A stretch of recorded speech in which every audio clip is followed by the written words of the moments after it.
Welcome to Final Arena. For years, this map was considered the third hardest map in the original ZM time. Few players could pass the trials and defeat all the bosses that awaited them inside, with the lesser skilled players feeling lucky that they killed at least one of these bosses. Nowadays, however, this map is considered one of the easiest to those that even have a smidgen of knowledge over what they're doing. This video may not be for you, but there's always something to be gained from watching other people play. Don't you hate it when you play Final Arena and you find yourself struggling against these difficult bosses? Well, fear no more, my lovely mercenaries, as I, one true Mitch, have come up with a small and handy guide to help you survive against this onslaught of boss battles. I'll be going over these bosses individually as well as showcasing their attacks, then giving some tips and tricks on how to best avoid or utilize them for your own benefit. Remember that this guide is for survival purposes. I will not be pointing out any real weaknesses in the bosses, nor telling you how to beat them, as it is quite impossible to do just that. Everyone has their own technique. Surviving is half the battle, and I'll leave it up to you to figure out your own means of besting these powerful adversaries.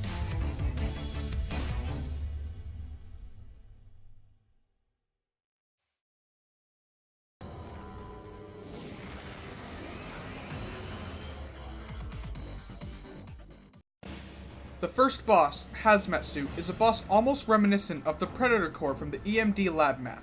It utilizes laser-based attacks to destroy the players. He uses moves that are heavy and not easy for beginners to avoid, but are manageable. He has a very limited set of attacks that change after his health drops below 35%. These are his skills and how to avoid them.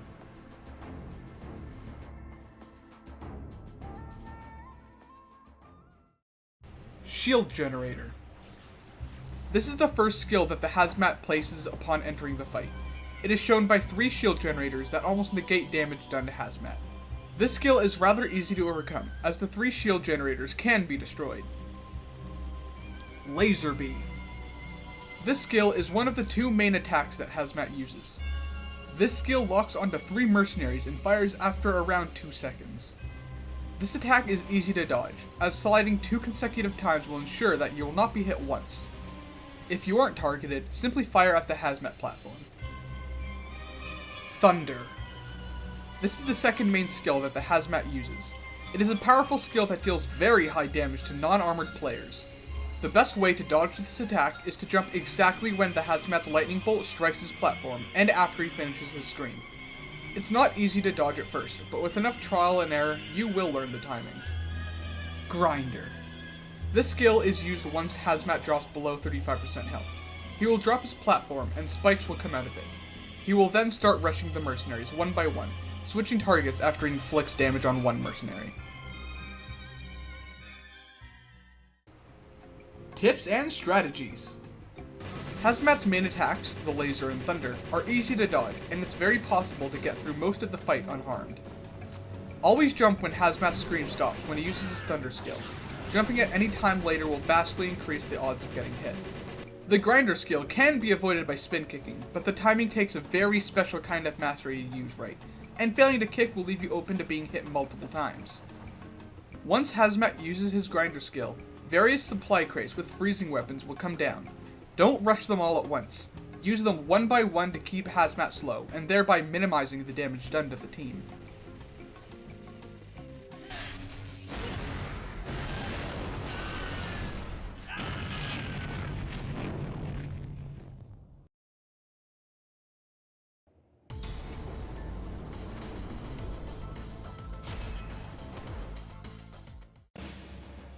The next boss, the Invisible Assassin, is considered an easy boss to fight.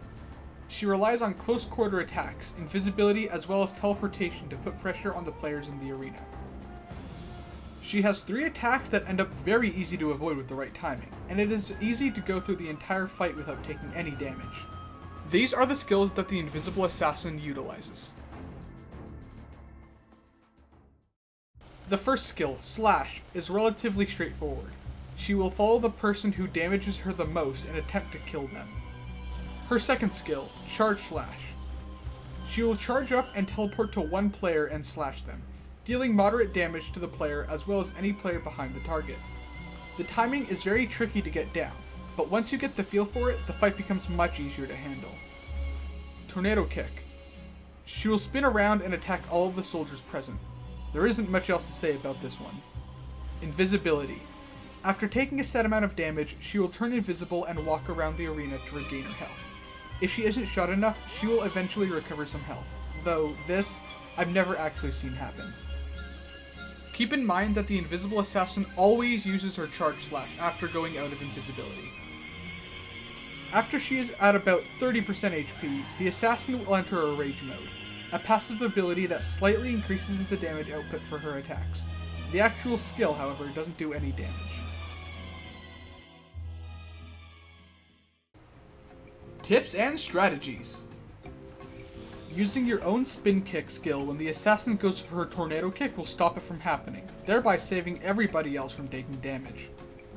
When the assassin uses her charge slash, wait until she disappears, and the very moment she does, use your spin kick, and you will negate all damage done to you. Finally, circling the assassin is the easiest way to avoid taking damage, especially with her slash skill.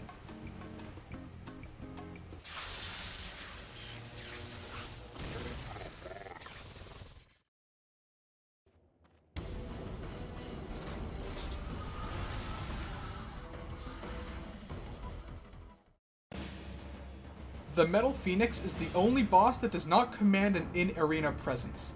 It uses fire-based attacks that are meant to demolish player HP via explosions and its breath attack. Despite its heavy-set and powerful attack style, it is considered to be the easiest boss to fight. Here are the Metal Phoenix's skills and how to deal with them.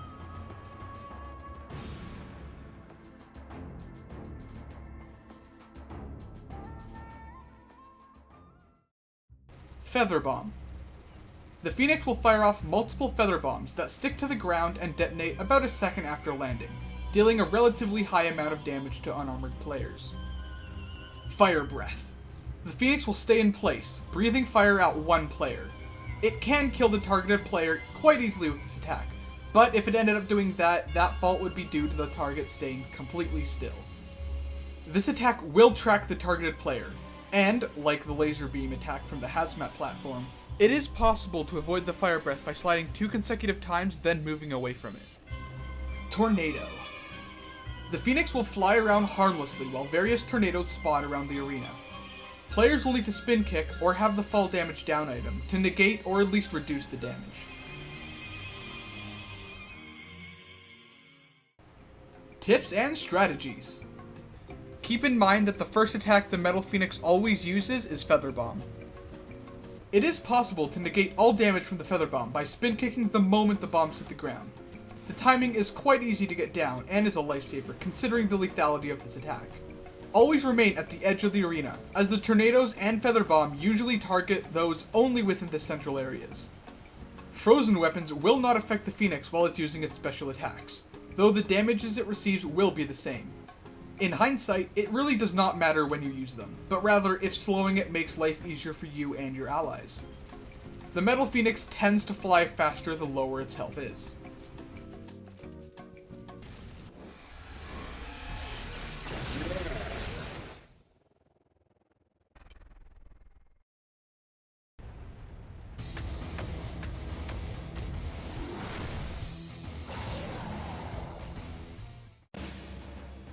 The Corrupted Engineer is a boss that shares a lot of similarities with the Warmonger boss from Crater, though acting like a much stronger version of it in every aspect, with a wider variance in attacks and more health. It is heavily armed and armored, with attacks that range from moderate to very deadly. Here are the Corrupted Engineer's skills.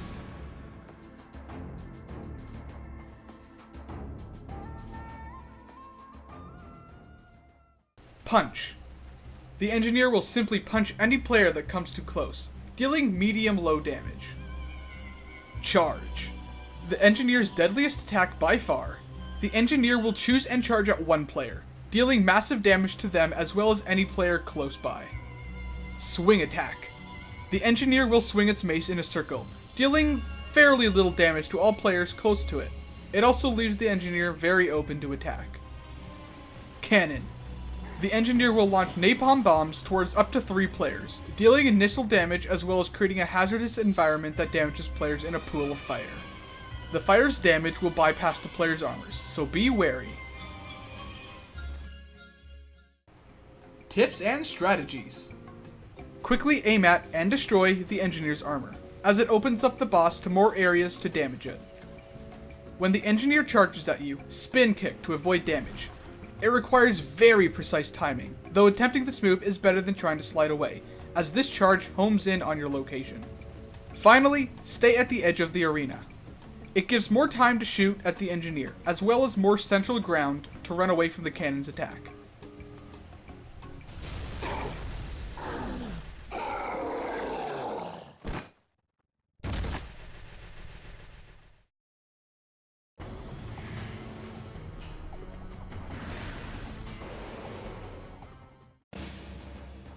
The Toxic Scorpion is an average boss to fight.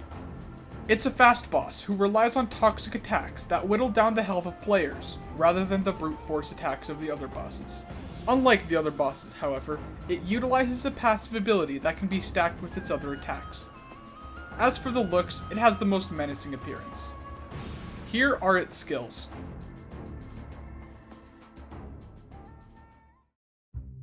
Claw Slash. The Toxic Scorpion's main attack is to rush a player and slash them with his mechanical claw. This attack generally always hits, but its damage can be shrugged off if the target has armor. Toxic Spike. The main attack of the Toxic Scorpion. He will launch a spike that sticks into various areas into the ground. These spikes will continuously damage players that stick close to it, and its damage goes right through armor. Grinder. This is the Toxic Scorpion's most powerful attack. After a while, this boss will actively seek out a player and grab them. He prevents them from attacking while also dealing damage, then throws them back. This move is most deadly due to its toxic trail that can stack continuous damage atop the grinder. Be wary not to be caught at the edge of the arena when the Scorpion grabs you, as it will throw you out of bounds and into instant death. Toxic Trail. This attack is the passive skill I mentioned earlier. It will leave a continuous trail of toxic waste that will damage players that wander nearby.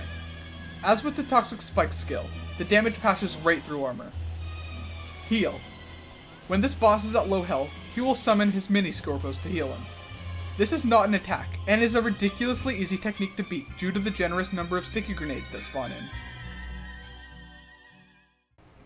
Tips and strategies. Aim for the Scorpion's tail immediately so to break it. This will make the Toxic Trail passive come into full effect while disabling its ability to use Toxic Spike. While it is extremely hard to pull off, it is possible to negate all damage from the grinder attack by timing the spin kick.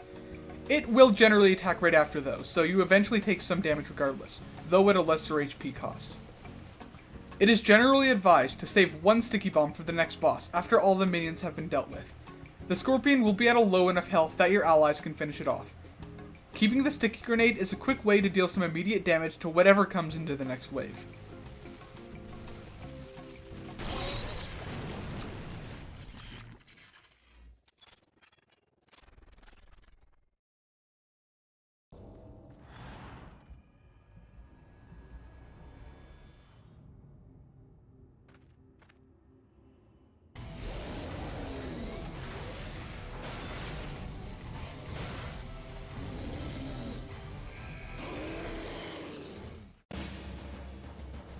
Lastly, we have the Warbear. Found only on the hard difficulty level, it is by far the strongest and hardest boss to combat, boasting insanely heavy weapons and health. Most of his attacks can kill a player in a few seconds, and even if you know what to do, if you aren't careful, it's possible to lose all your extra lives before you know it. The Warbear has an incredible range of attacks that it can use against you, all with deadly efficiency. Here are its skills and how to combat them.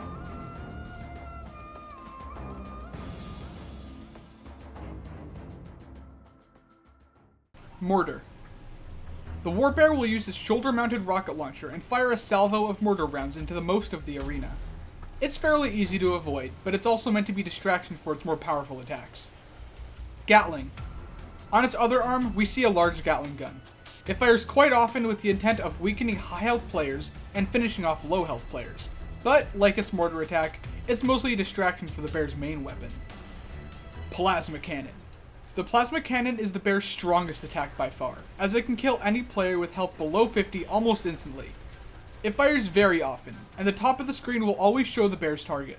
That, though, is fairly useless sometimes with this weapon, as by the time you read it's you who is the target, the attack will already have hit you. Fire Ring. This attack is for those that dare venture near the bear. It deals extremely high damage to all players within its range, and it also passes right through player armor. If you haven't managed to kill it and end up destroying 2 of its weapons, the bear will become unchained and add these attacks to the fray. I don't have that much footage of this, as I rarely get to this phase of the fight nowadays. Quick Slash. The warbear will slash at players who are too close to it. It has a stronger version where it rears up and slams down, but both deal lowish damage. Jump Attack. The warbear will target a player and jump at them, dealing moderate damage. Keep in mind that the warbear jumps at and targets players without warning, so avoiding this is next to impossible. Powerful Slam. The warbear will stand up to gather energy, then stomp on the ground, inflicting a huge amount of damage to all players within its reach. This attack can be avoided by timing a jump or simply being outside its area of effect.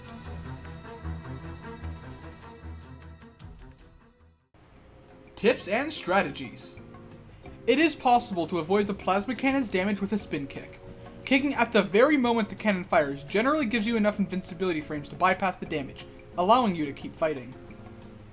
When the Gatling is locked onto you, like the plasma cannon attack, it's useful to spin kick to avoid damage.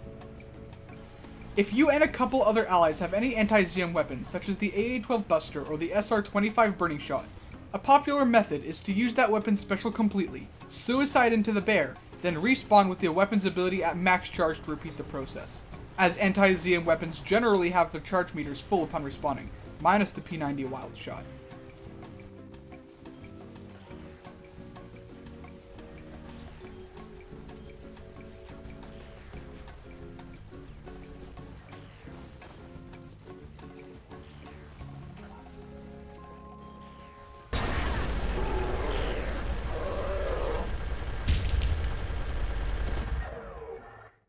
Excellent. Bom trabalho. Well, congrats on finishing Final Arena as well as this guide.